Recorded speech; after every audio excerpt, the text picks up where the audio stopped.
Hello and welcome to our SEPI panel. We're honored to be here and honored to be here as a family. I want to introduce, first of all, Albert Levis, MD. He's a psychiatrist with over, 40 years of clinical experience, trained in Switzerland and then at Yale, and then ran a practice and research center in New Haven for many years, and now runs the Museum of the Creative Process in Manchester.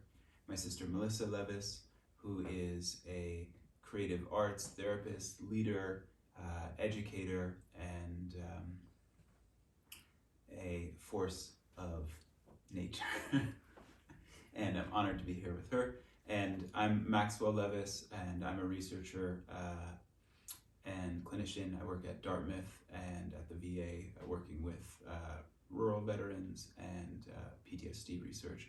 And I closely work with Albert and Melissa in terms of implementing the theoretical models that Albert has developed.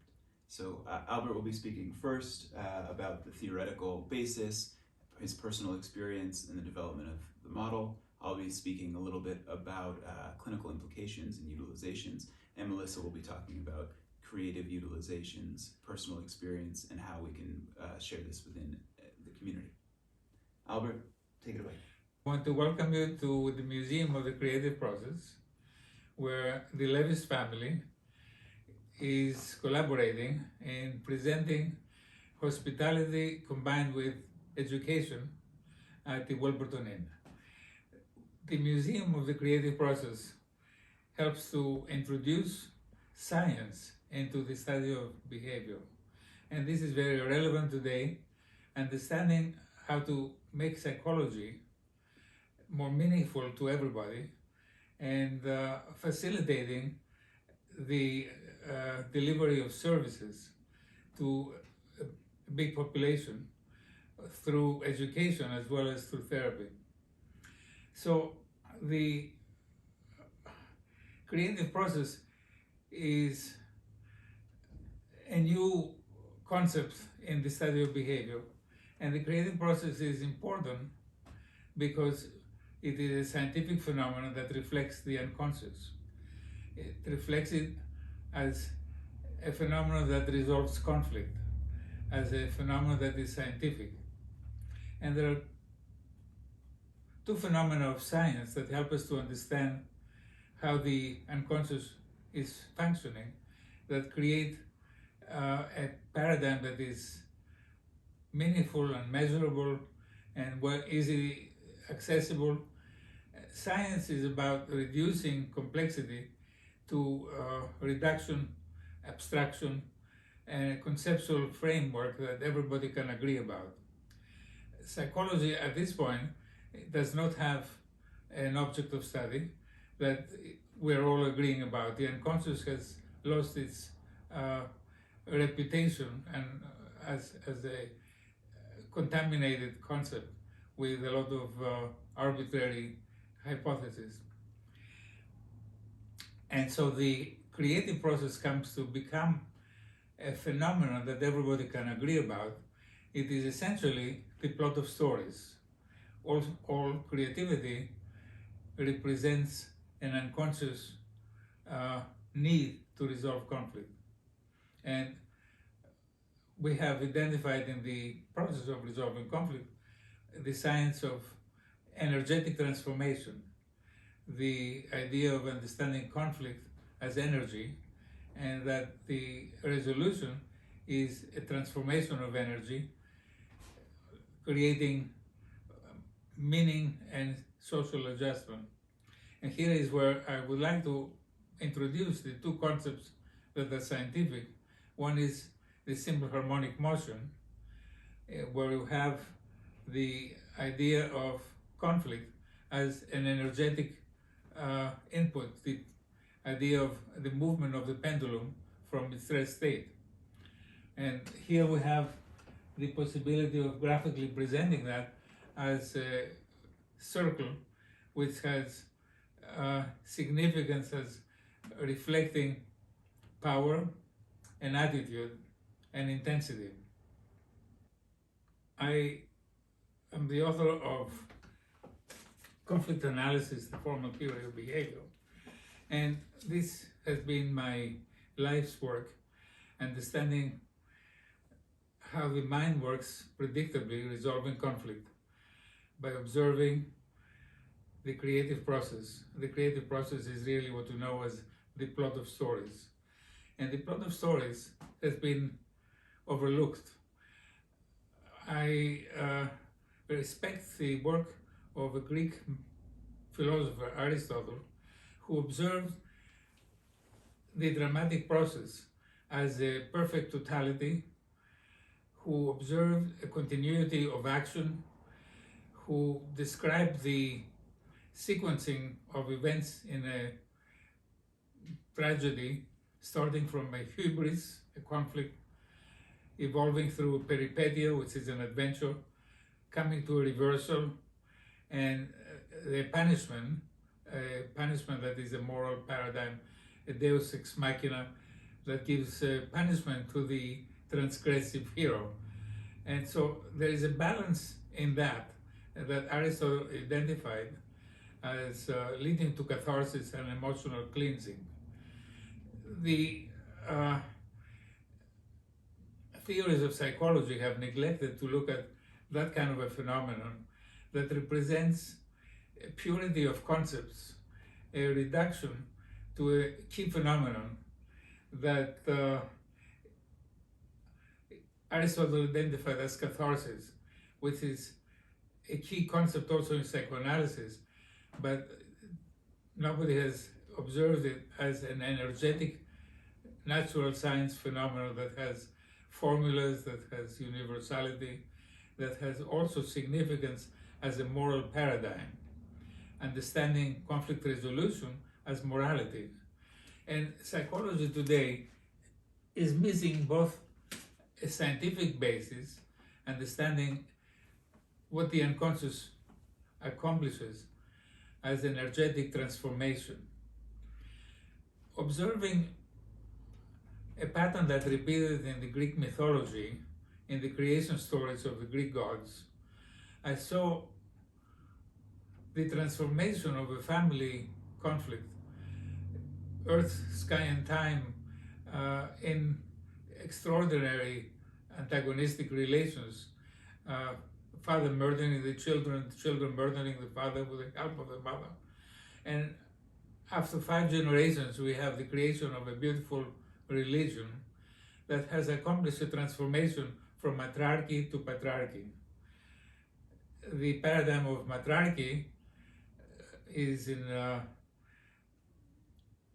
the decapitation of Medusa, who is a scary woman, but also illustrated in the Homeric epics as the war of 1,000 ships of men trying to recapture a runaway wife, Helen of Troy, in the adventures of Odysseus, who is dealing with coming home delayed by women, afraid of the sirens as hurtful, but enjoying having a relaxed relationship with women before he finds his wife Penelope as the ideal transformation of matriarchy.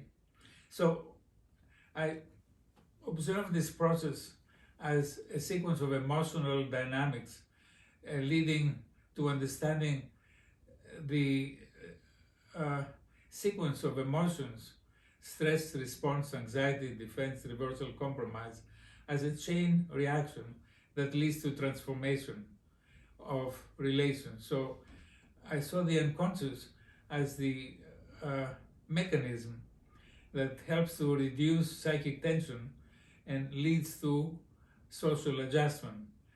And I detected, comparing the Greek cultural pattern of resolution with other cultural patterns, like the Judaic, the Indian, the monotheistic, as all presenting alternative ways of resolving conflict. And so I inferred here a second scientific phenomenon, which is the equilibrial principles of the scale. And I saw the transformation of energy occurring automatically because the unconscious mind operates transforming conflict to resolution by transforming passivity to activity, antagonism to cooperation, alienation to mutual respect. And that is a attitude modification that happens unconsciously that creates adaptive behavior. And the mind unconsciously, when we're sleeping or when we're writing a story, or or creating a piece of art, music or whatever, is operating from this kind of pendulum oscillation dynamic of energy to transform the energy to moral growth, to catharsis. And so catharsis is about energy, and now we have a paradigm that is both scientific and also a paradigm of morality. Gradually, I came to understand that the creative process as a scientific phenomenon can be understood as the key to organizing our concepts of psychology, understanding how to conceptualize diagnostic categories of wellness as the alternatives between passivity and activity, power as dominance, and submissiveness as the alternative of powerlessness, and understanding attitude of opposites, cooperation and antagonism. And then another operation which is called correlation, which is about the transformation of alienation to mutual respect. Now, religions discovered the psychological concepts of the unconscious, and morality of all religions has a metaphorical value in understanding the unconscious and providing an emotional education to the public. The Judaic conceptualization of morality gives us one God instead of 10 gods or 12 gods in Greece or 100 gods in India. And that central figure is really a scientific paradigm that causality is universal and creation is defined by Genesis, which is a six-year-old process that leads to restoration of rest on the Sabbath. So that religion discovered the simple harmonic motion that in three pendulum oscillations leads to the rest point, restoring rest, emotional tranquility. And religion also discovered the principles of conflict resolution in the commandments, which are about cooperation, mastery, and mutual respect. And so this is the software of the mind presented as divine revelation. And religion also discovered psychological patterns of conflict resolution, wellness diagnosis. In the Judaic tradition, we have the 4 children who are asking what is special about this night. And the interventions are respect for the wise attitude and criticizing the other attitudes. So here we have a psychology that reduces the diversity of phenomena about psychology and behavior, recognizing the moral dynamics of the unconscious, identifying them almost perfectly scientifically, and giving us a new psychology of wellness diagnosis. What we have done with the formal theory is develop a psychological assessment that helps a person using creativity to identify the emotional sequence of the 6-year-old process, identify stress with conflictual memories, response with a mask, anxiety, what is behind the mask, the feelings, with an animal metaphor which presents the adjustment to power, reversal, which is picking up a sense of losing control, which is reflected in a dream, and compromise by using a short story, which usually shows how the person moves from passivity, antagonism, alienation, to mastery, cooperation, mutual respect. And we have an inventory that allows us to identify if a person is dominant or submissive, cooperative or antagonistic, and a fifth factor, which is about neuroticism, about a person's psychological intensity independently of the relational modality. We have a lot of validations that this kind of assessment is giving the person who is doing the assessment insights about himself, and it is both didactic, diagnostic, and therapeutic. We also have developed a clarity of understanding that the history of civilization is a history of discoveries of science. A lot of cultures evolved discovering how to improve the family, reducing the conflicts of the family. Matriarchy was the beginning of the history of the family. Matriarchy lost out to patriarchy, so from the original matriarchal society in Greece, we have the patriarchal society of Zeus. The story of improving the family comes with India discovering cooperation, where we have the asceticism, and eventually Buddhism, and eventually Judaism discovering mutual respect.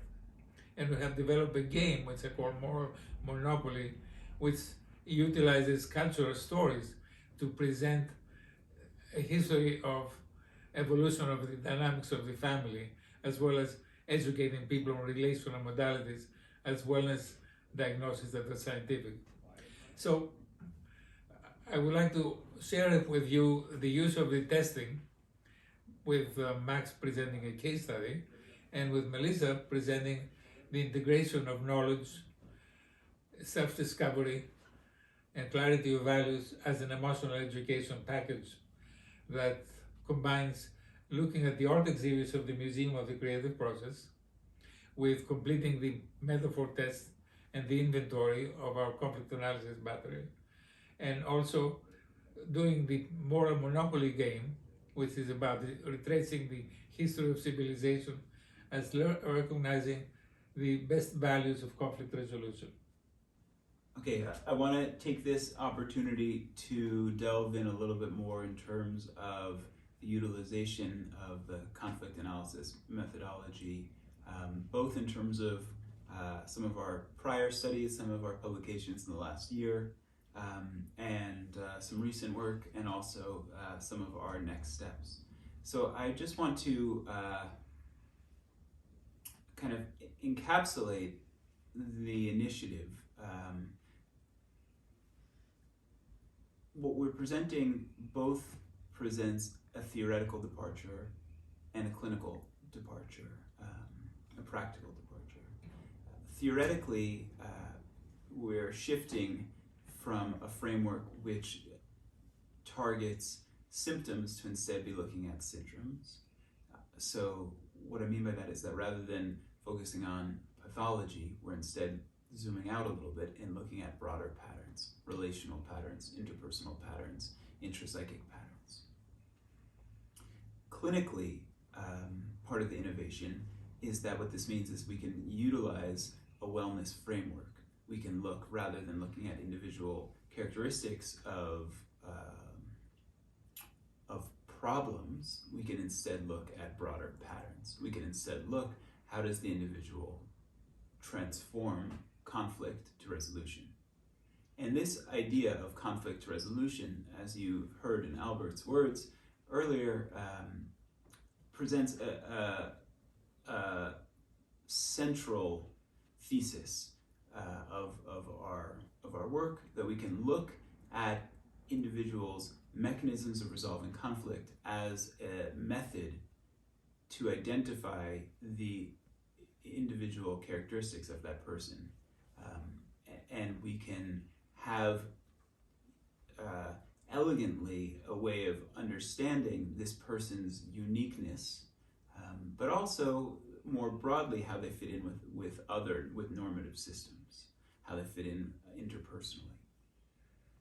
So we call this work conflict analysis specifically because of that. We're looking at how do people resolve conflict. So as I get in a little bit more, we'll talk about different patterns of resolving conflict.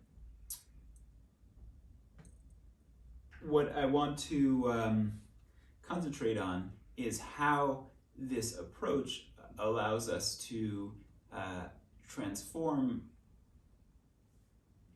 the therapeutic experience, and specifically the assessment part of the therapeutic experience, from something which is the part of therapy which people most frequently kind of have early termination after intake, the part which is frequently stigmatizing, a part which is burdensome and expensive, to instead a part which is meaningful, provides insight, is therapeutic, that people enjoy.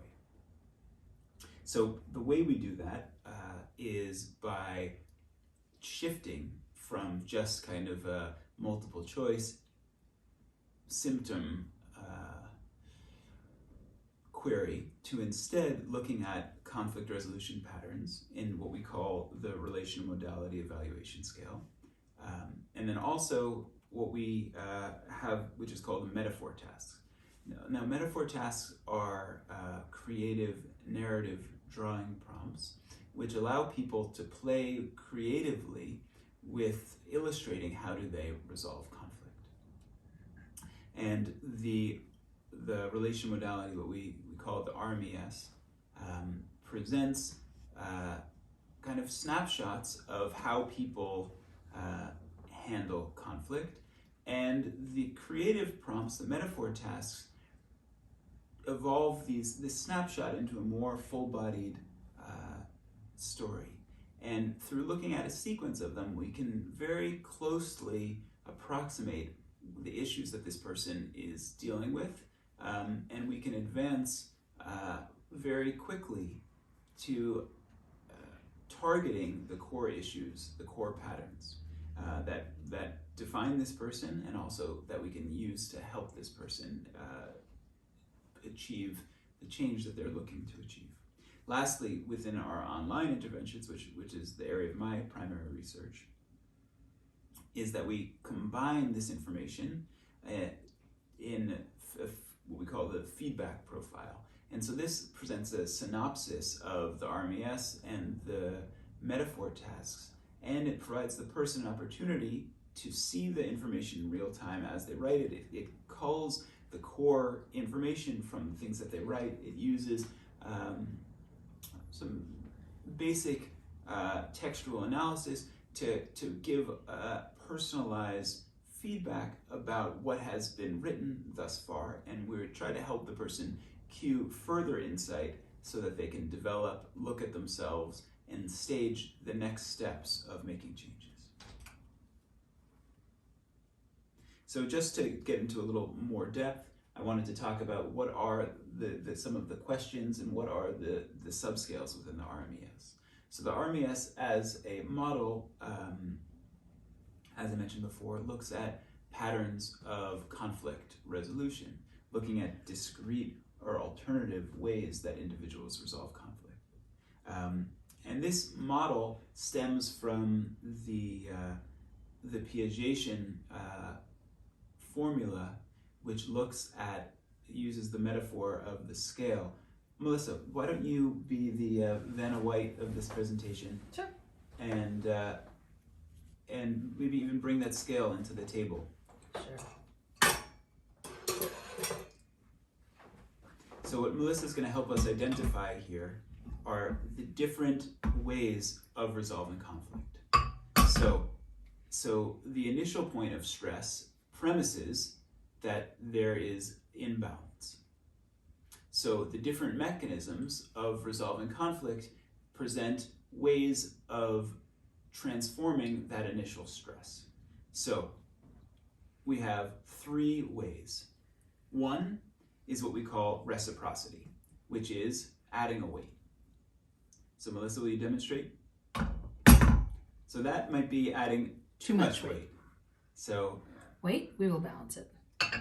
oh, You don't have to trust me. This is the overreaction. that's This okay. is the dominant. All right. Another approach, a secondary approach, is if we cancel out Melissa that weight. A secondary approach is what we call negation, which is removing the weight. Excellent. Okay, we see this one actually almost came back to balance. And then the third mechanism is what we call correlation. So we put the weight back on, Now, correlation is when we shift the fulcrum. Excellent. Thank you. Do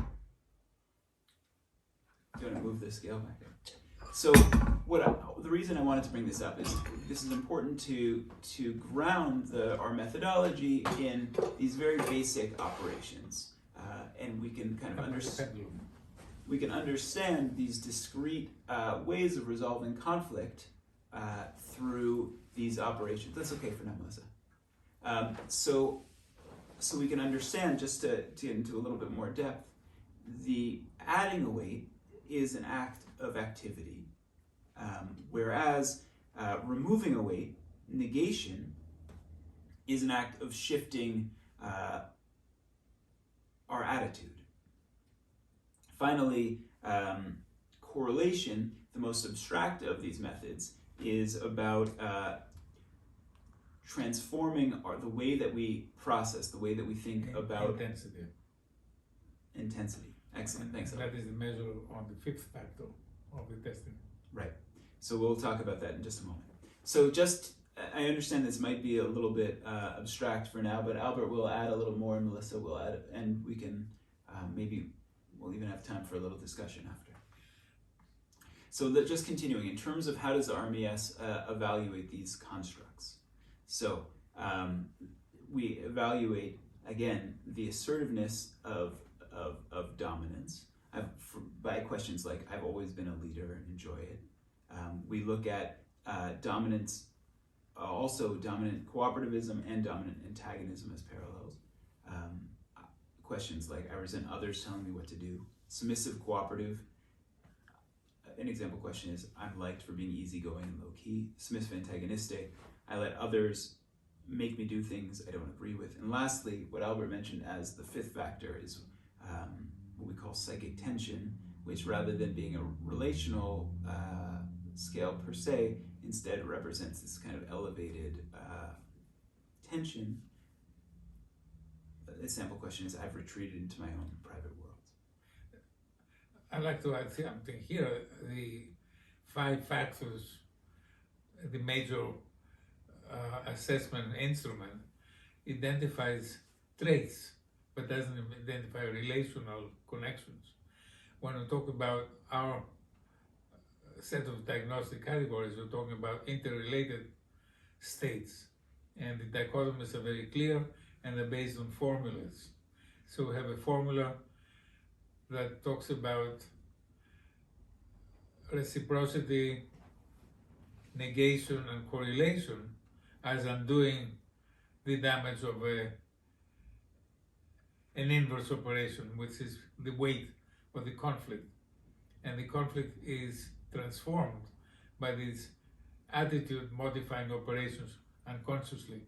And some people resolve conflict by being dominant, and some by being cooperative, and others by being very respectful. Right. So, but the spectrum of relational modalities allows a person to be along alternative ways of resolving. Right. So each of these methods presents wellness models of resolving conflict. They all have alternative strengths, but we can see how they process a challenge through different pathways.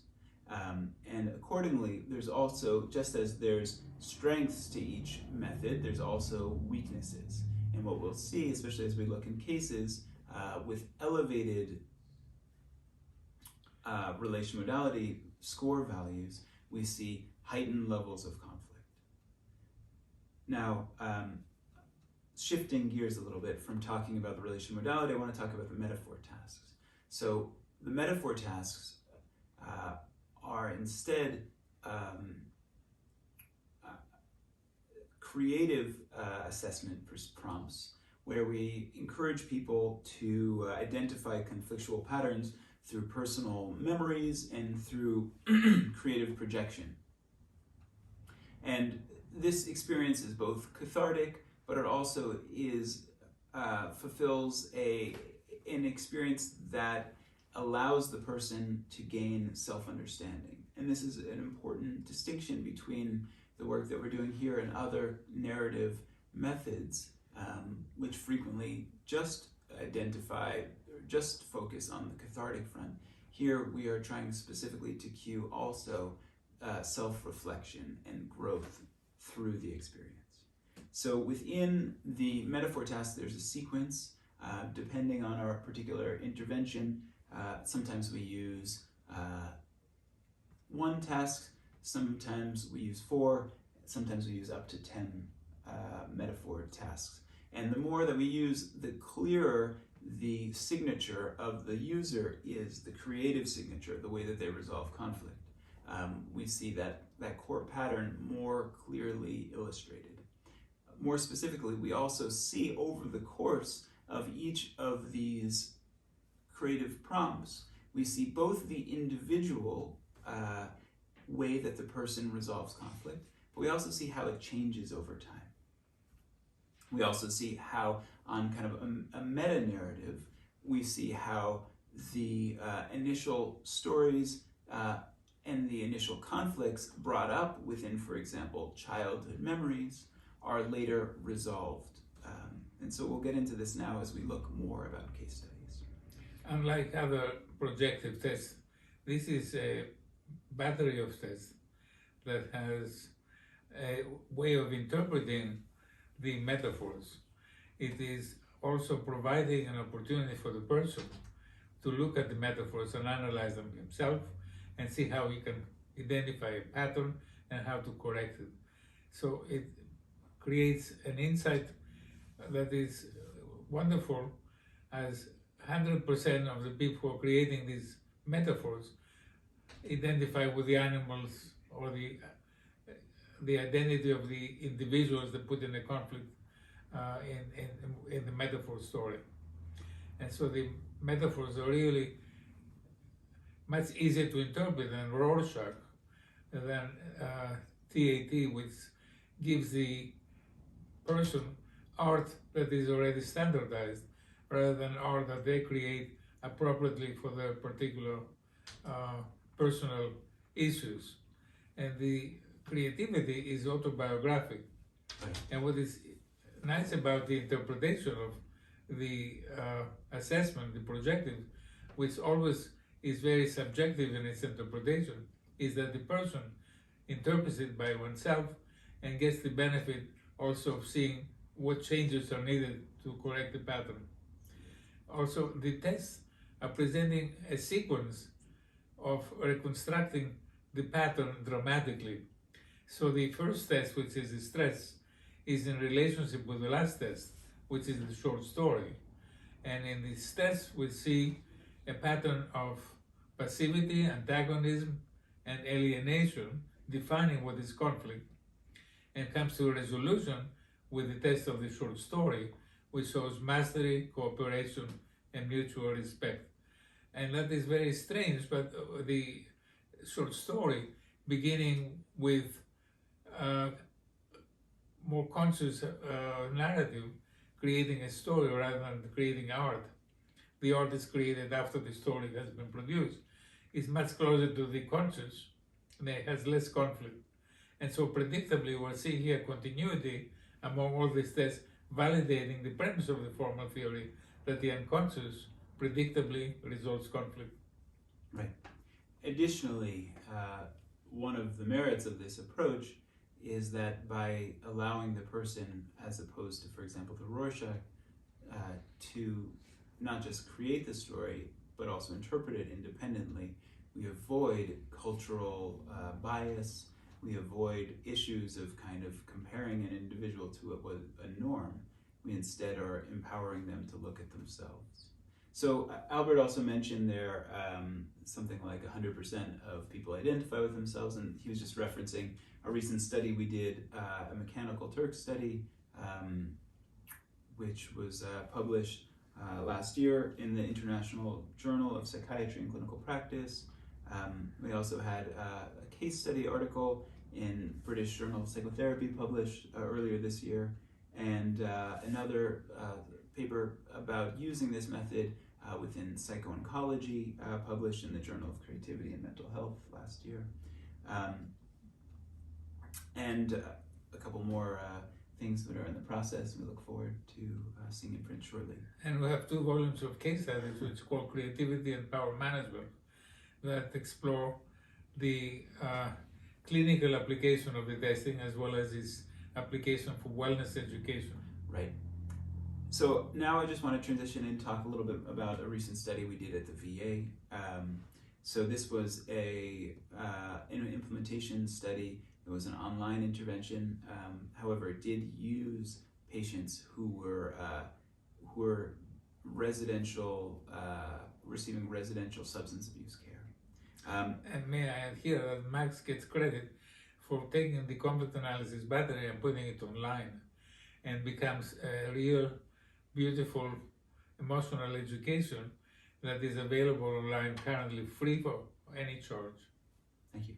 Okay, so within this study, it was unfortunately cut a little short because we stopped recruiting during the early days of COVID, and actually the unit was closed where this took place. So we had 12 patients were randomized.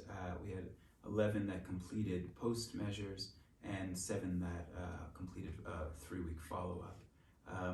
And this was a brief version of the conflict analysis where people completed the Rmes, 4 metaphor tasks, and then the feedback component that we discussed earlier. And it was totally self-guided. Somebody was there to review the experience afterwards and to evaluate some outcome measures. But other than that, it was self-guided. So, and then we compared the efficacy with online mindfulness-based stress reduction curriculum. And we found overall significant results suggesting the therapeutic value of our method, both in comparison to the mindfulness program and also just in terms of looking at over time within our group of patients. I want to just now, within the final couple minutes, talk a little bit more in depth, giving you a chance to see the methodology, to see how this is used and how it might be relevant for your own practices. So I want to talk now about a patient whose name was Beth, a 44-year-old white woman who was undergoing divorce. She was being treated for substance abuse, major depression, panic disorder, and anxiety diagnoses. And her profession was as a nurse. Her Rmes scores showed a very dominant cooperative score, although she did show a fairly antagonistic range of scores as well on the other subscales. And dominance does seem to be a salient issue which she identifies and she reflects on in her writings. We're going to talk now about her 4 metaphor tasks. Her childhood memory, which reviews an important conflictual memory from her childhood. I'm sorry, we're actually only going to look at 3 of them, just for the interest of time. The animal metaphor, which is a task which asks the user to tell a story using 2 animals, and it's a totally creative, open-ended task. And a short story, which is similarly a very open-ended task, which allows the person to tell a story about whatever they want. So we mix here both memory and creative aspects. And what we'll see is, if we look closely, a clear pattern that develops through all of these prompts. So for Beth's conflictual memory, she tells the story of, I'll just read it briefly. My mother demanded that we garden. She had us plant flats after flats of Pachysandra. My sister and I had to do it together. My own mother almost seemed happy because we were doing her grunt work. She was happy her kids were doing her work. My sister and I were equally miserable. We didn't want to plant, and she made us. We were woken up early to get out when the sun was coming up. We begrudgingly were made to be happy with her afterwards. We had no relationship with her anymore. I try diligently to not demand things of my children in the same vein as she did to my sister and to me. I try not to demand of others the same way she did of us. I can't think of anything other than that, than not to have had this conflict in the first place. So already, if we look closely, we see that she begins to identify the degree of similarity between linking her and her mother. In these comments like, I try diligently to not demand things of my children in the same vein as she did to my sister. I try to not demand of others the same way she did of us. Already we're beginning to see what will continue to be a pattern, which is of what I venture to say is the dominance of the mother, the controllingness of the mother, and how she felt manipulated by that. And this is something which we'll see how it impacts within her own relational life, this tendency. This is another story. This is the animal metaphor task. And it tells the story of a 4-year-old female fish who's a leader, strong and happy, qualities we may associate with dominance, and a whale who's 3 female, large, passive, and fast. The fish says to the whale, "How are you today?" The whale responds, "I'm good, but wish the weather was better out in the depths." Fish answers, "Where would you like to go?" Whale, "To where the fish swim and play all day and don't fear the sharks and other predators." The fish answers, "Just swim with me. I'm always happy and can lead you to happy places." The whale says, "Okay, thanks. Let's go get on with this." In the 6 exchanges, we have the dramatic process resolving conflict in a cooperative way. Right. So here we see as opposed to the passivity in the sense of being manipulated in the first task, here we see the dominant character is active, the fish, and just as I was about to read, she identifies. She says that I see myself like I can be the whale, but I'm the fish when I'm on top of my game and feel like I can conquer the world. And we see that this is the quality in herself when she feels good about herself as a leader. When she says that as a way to kind of make changes, I need to see both sides of the story and put myself in other people's shoes. And she identifies, I'm a former nursing leader and find myself trying to help people find the happy place, yet myself am miserable.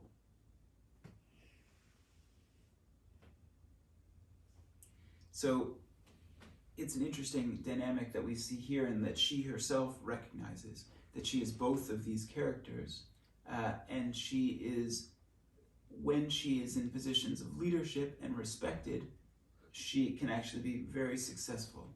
When she's in positions of being passive, her identity is a little bit stunted, and she feels easily trapped, and she is kind of without direction.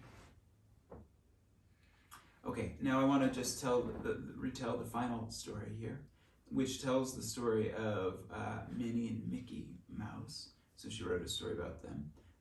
Minnie here is 44, female, manipulative, toxic, condescending, and workaholic. Mickey is 48, male, passive, manipulated, resentful. Mickey and Minnie live in a happy land in Florida. They played and made many children happy. When the children went to Disney World, they were told that Mickey and Minnie lived in the happiest place on earth. When Mickey and Minnie were not in the public eye, they always argued. They argued behind closed doors so no one could see their disagreements. Minnie was a slave driver who wanted to make sure everything was perfect, including extravagant meals, lavish living conditions, and impeccable grounds. Donald and Pluto were coming over,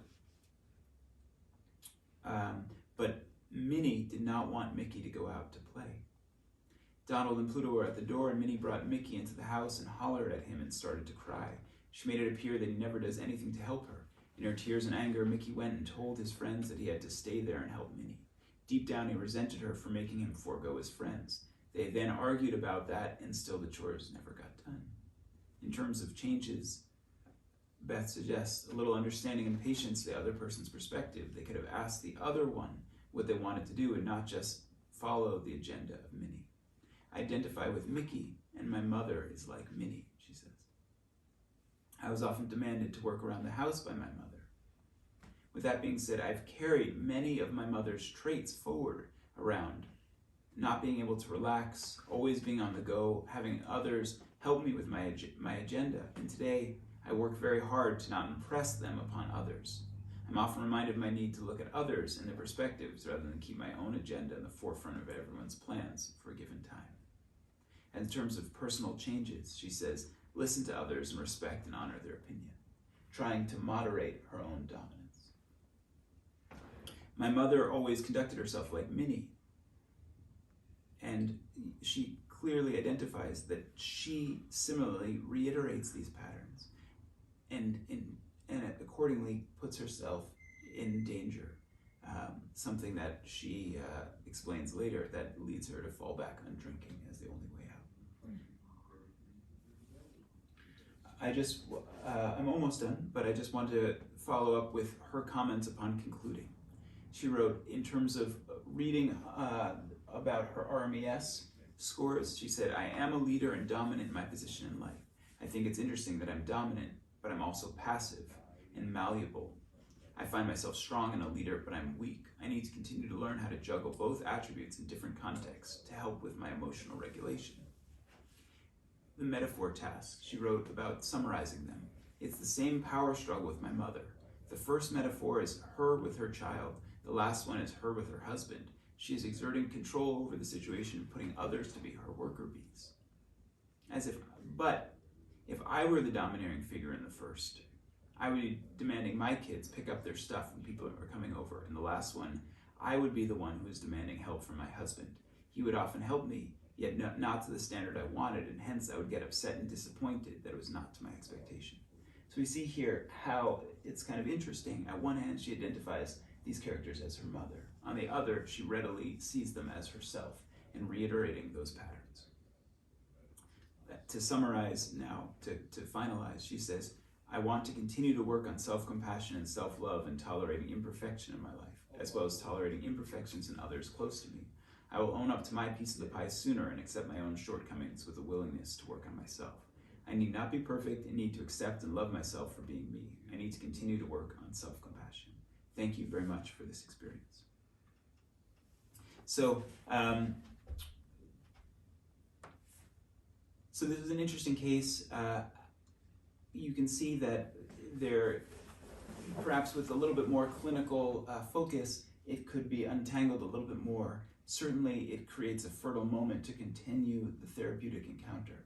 Within this vignette, I actually did not see her as a patient. Rather, she completed this all on her own. So it's important and that we evaluate this case so that these are all insights that she found independently.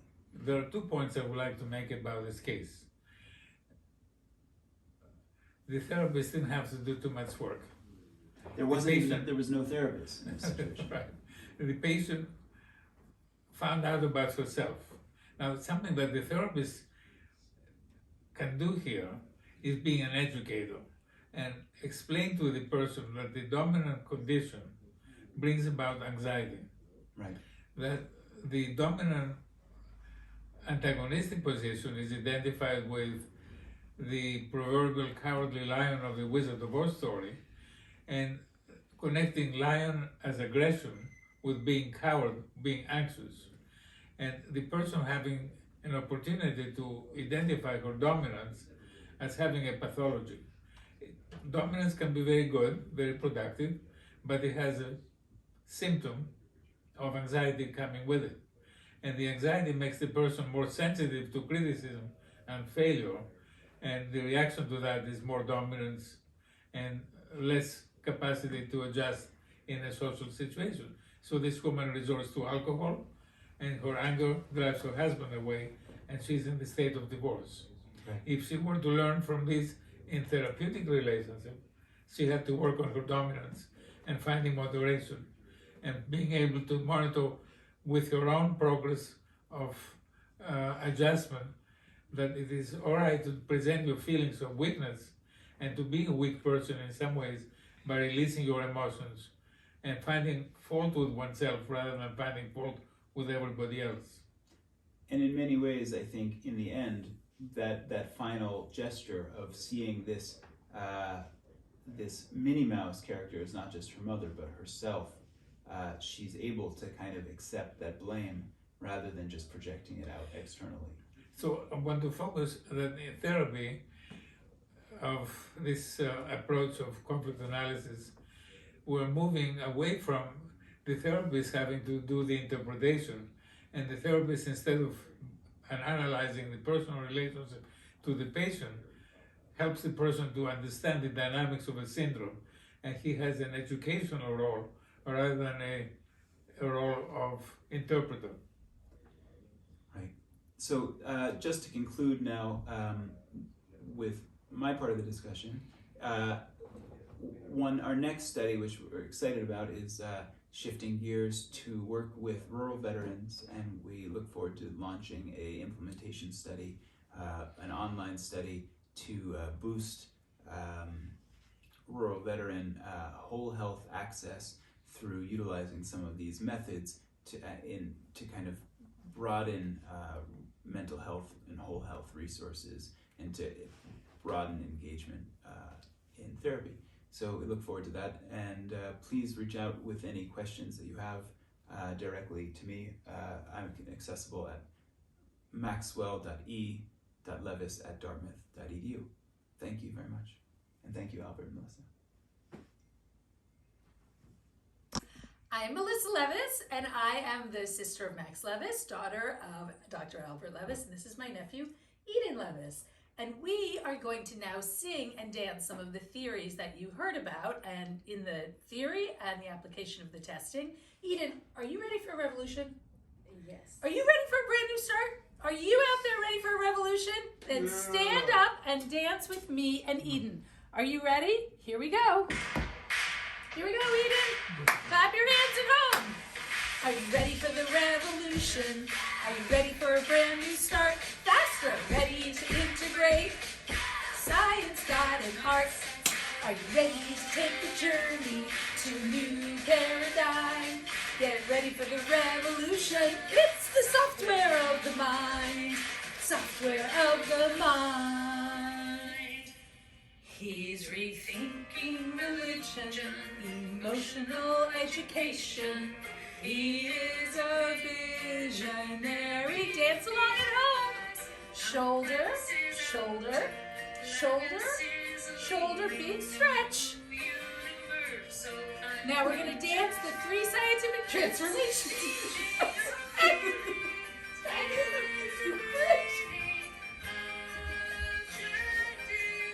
Let's do it again, everybody. From passivity to activity, antagonism to cooperation, alienation to mutual respect. Let's celebrate. Are you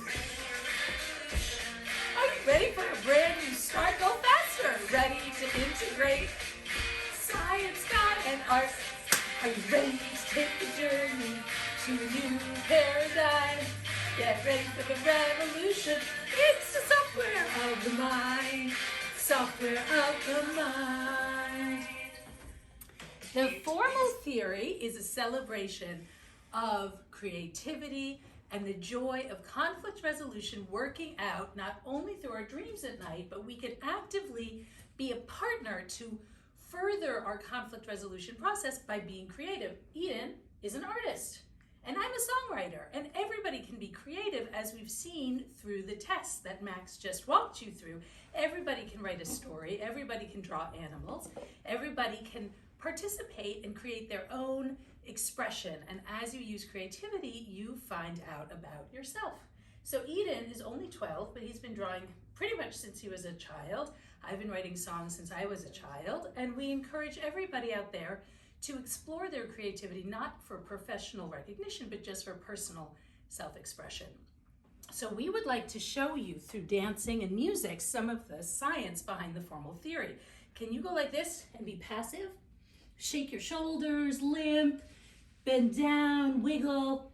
This is passivity. Now the opposite of passivity is activity with a chest open and your arms stretched wide. Let's be passive again, Eden. You ready?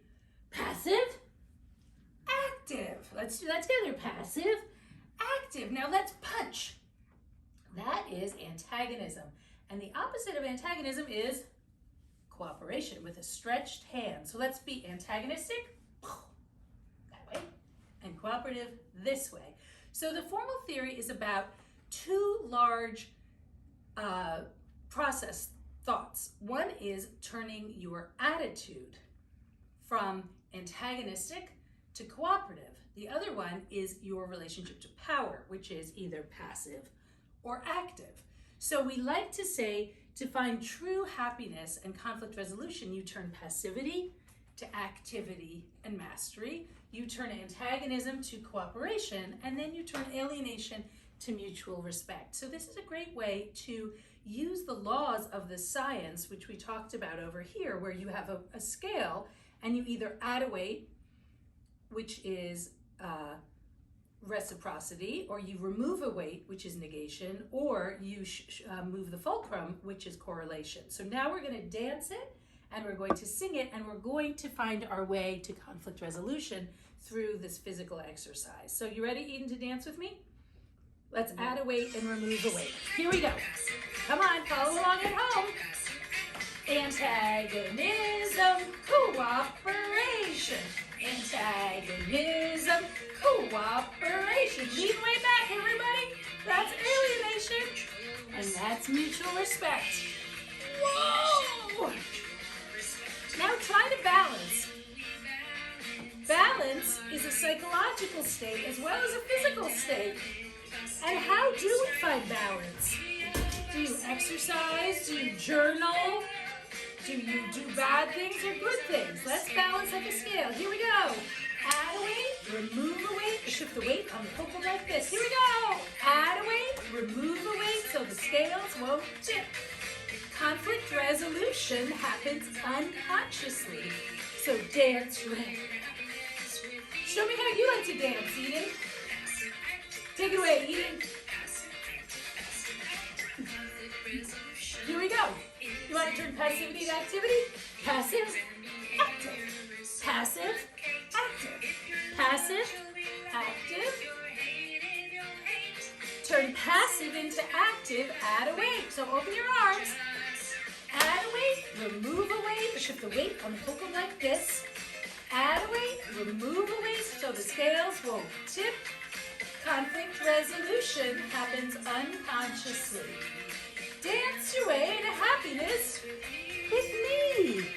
So the formal theory is based on two principles of science that affect all of our psychology and turn psychology into a clear science.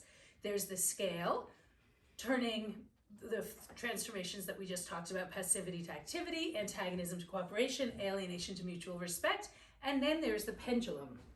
Now the pendulum ball shows simple harmonic motion. My assistant Eden, will you pull one of the balls away? Watch what happens, everybody.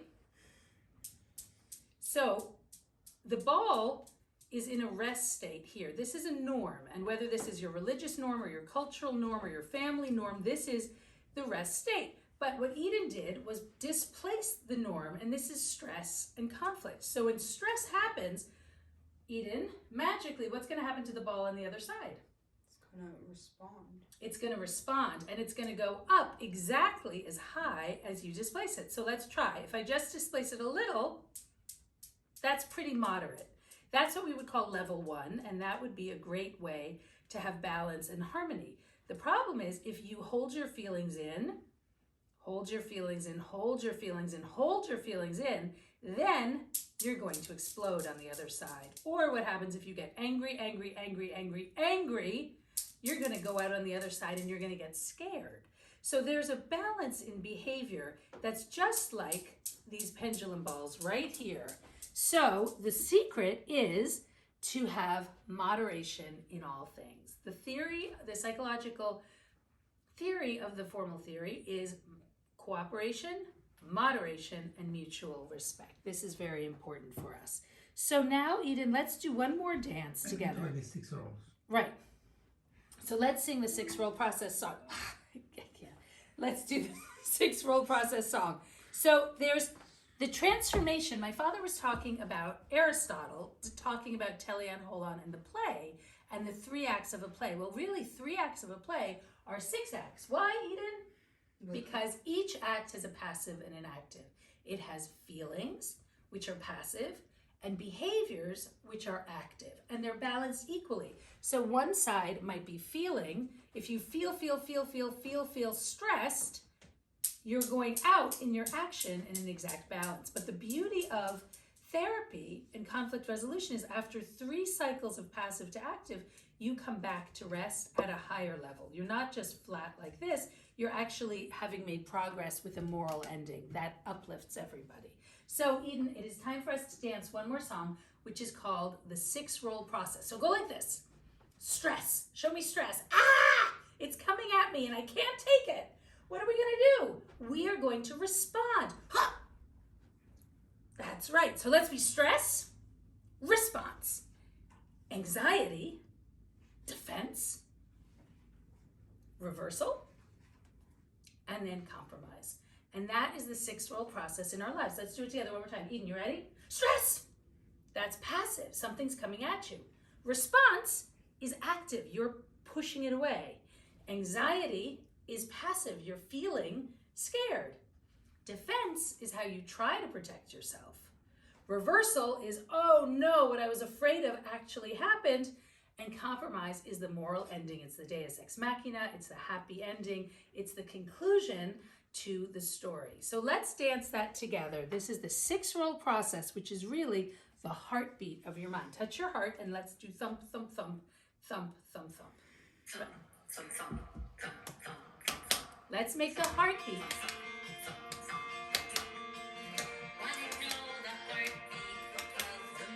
What's the heartbeat of the mind, Ian?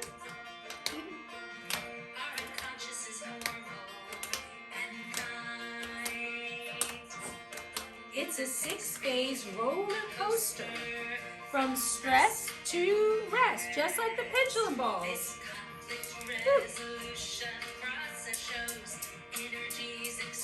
Here we go. Stress, response, anxiety, defense. Put it all together and it all makes sense. Reversal, compromise. It's the 6-roll process in our lives. So, in conclusion, my nephew Eden and I would like to dance you moderation in all things, because the golden mean, the noble truth, all things, religions all around the world, philosophers all around the world seem to have the same message as the formal theory, and that's moderation is the true golden path, the golden mean, and the best way for psychic happiness. So Eden, are you ready to dance? Yeah. Okay, take it away, folks. Here we go. This is Jane Fonda meets the formal theory. Ha. Okay, everybody, dance along at home. Arm circle forward, go cooperatively. Arm circle backwards, goes antagonistically. Hips going clockwise. Are you dancing at home, everybody? Take a tip from Aristotle. Before you hit the bottle, don't be too extreme.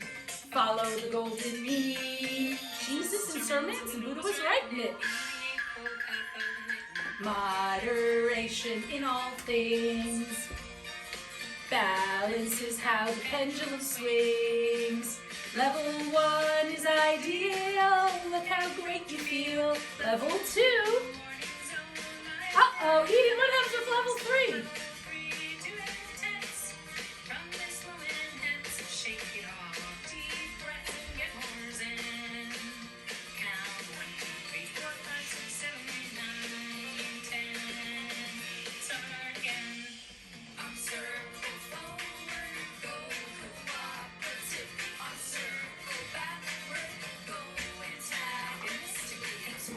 The circle is a very important image in the formal theory, and we'll talk about that in just a minute.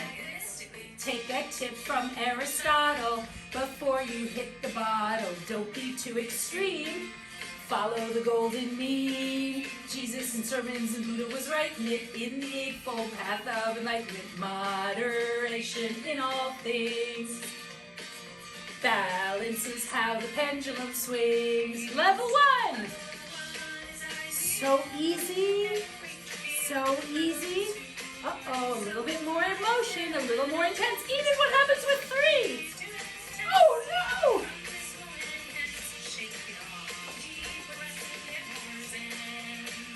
Count 1, 2, 3, 4, 5, 6, 7, 8, 9, 10. Amen.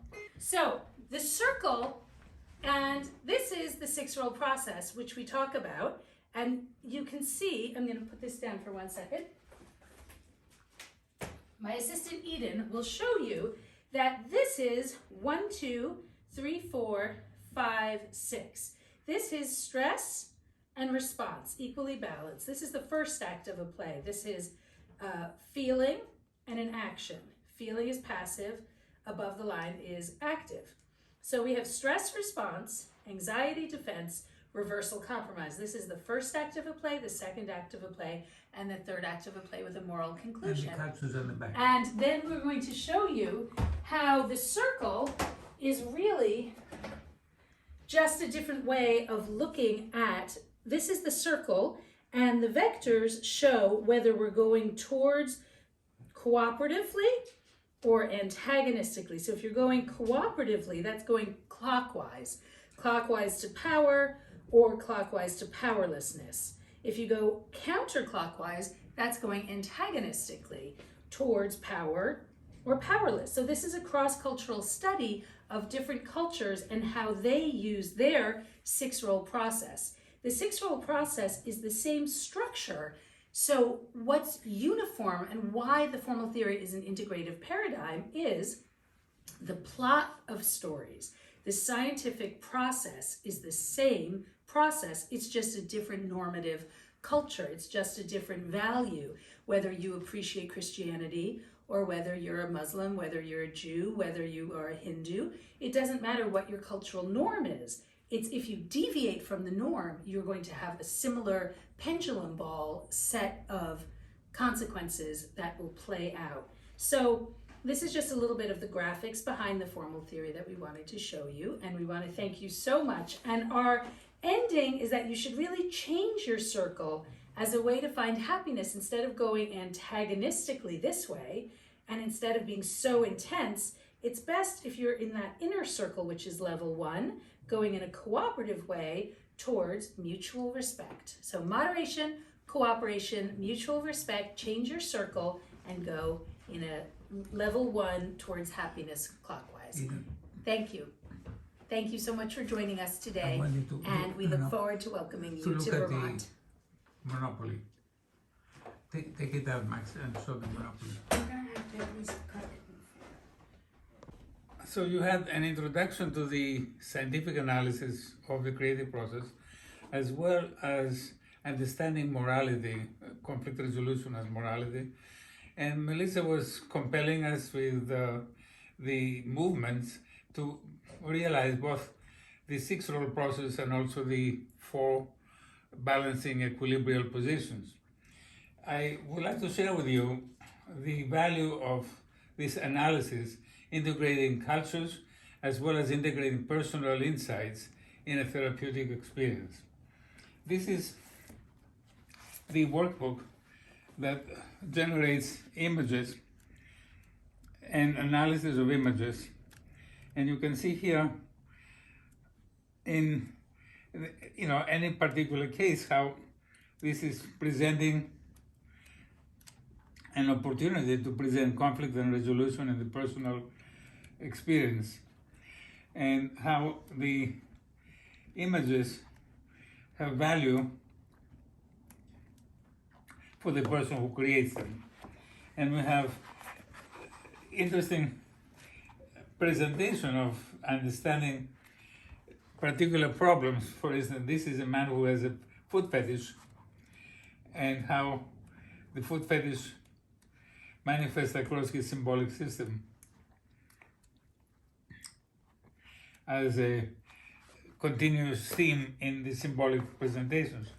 And people can do intense presentations, like putting a lot of art and crafts in making the metaphors, or it can be something that is less artistic and stick figure art. But what is very important is to recognizing that therapy evolves, and that looking at the images in a long-term process, you can see how the person is recording the progress in psychotherapy. And a person recognizes, for instance, in the case of dominance, the sensitivities provoke the intensity of behaviors and becomes more responsible for managing this anger reaction. The submissive person needs help to become more expressive. Now, here is a history of civilization in terms of looking at the stories of 4 cultures as a deck of cards. And so in the deck of cards, we have 4 families. And we have the idea of each culture resolving conflict differently, discovering how to move from submissive antagonism to dominant antagonism, to submissive cooperation, to dominant cooperation. And the game of cards has a program of metaphorical analysis of psychology, looking at the process as the conflict resolution, looking at the modalities of the 4 suits as the alternative modalities, and looking also at the cycle of transformation of the spade, which is a heart upside down and black and being poked, to transforming gradually to the heart which is upright, implying conflict resolution and the 4 seasons of a person's life, or the 4 seasons of a cyclic pattern, always evolving from a conflict to a resolution.